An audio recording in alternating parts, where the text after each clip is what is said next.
10 मुहर्रम का रोज़ा रखना मसनून है, 7, 11 का या 9 का शामिल कर दिया जाए। हुजूर जब तशरीफ़ लाए मदीनातुल मुनव्वरा में तो हुजूर ने देखा कि यहूद रोज़ा रखते थे, तो पूछा तुम रोज़ा क्यों रखते हो? तो उन्होंने कहा कि हज़रत मूसा अलैहिस्सलाम को कब्तियों से इस दिन निजात मिली थी। तो फरमाया हज़रत मूसा अलैहिस्सलाम का हक़ हमारे ऊपर ज़्यादा है।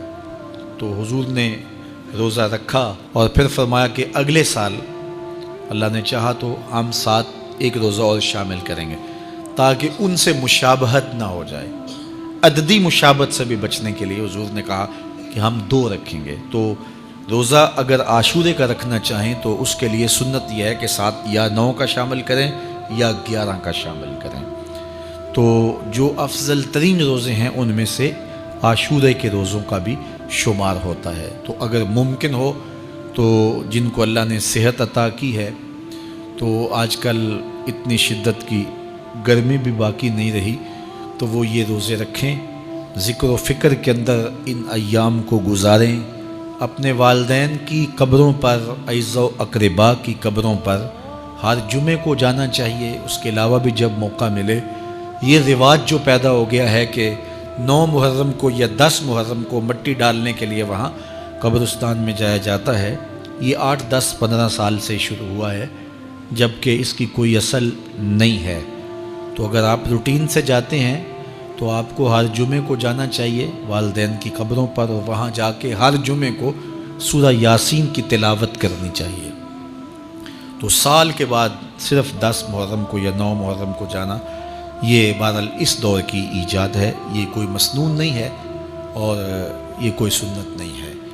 तो रूटीन से अगर कोई जाने वाला है तो चला जाता है तो कोई हरज नहीं है। तो बाकी ये बड़े अशरफ अय्याम हैं, बाबरकत अय्याम हैं और इनको बहुत सारी निस्बतें हासिल हैं।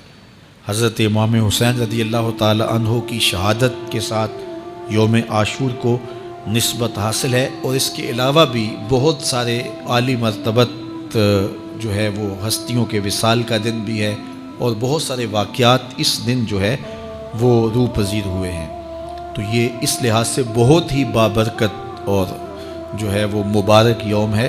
तो इस दिन को ज़िक्र व फ़िक्र में, इबादत में बसर कीजिएगा और अपनी ज़िंदगी की एक एक सात को अल्लाह और उसके रसूल के नाम पर लगा देने के जज्बों से सरशार हो के ज़िंदगी गुजारिएगा। हज़रत इमाम पाक उन्होंने अपनी ज़िंदगी दीन के लिए कुर्बान कर दी।